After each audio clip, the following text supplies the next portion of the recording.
We present a novel method for performing collision detection between a polynomial trajectory and convex obstacle. The algorithm works by linearizing the obstacle about the halfway point of the trajectory in time, creating a plane that separates the obstacle and part or all of the trajectory.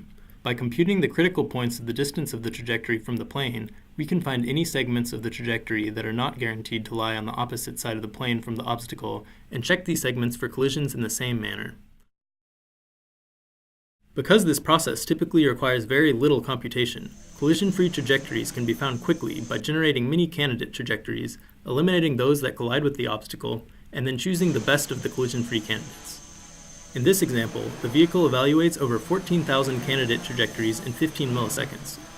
This method is easily extended to dynamic obstacles whose motion can be described by polynomials in time. In this example, a trajectory that avoids a projectile thrown at the vehicle is found by evaluating over 2,000 candidate trajectories in 15 milliseconds.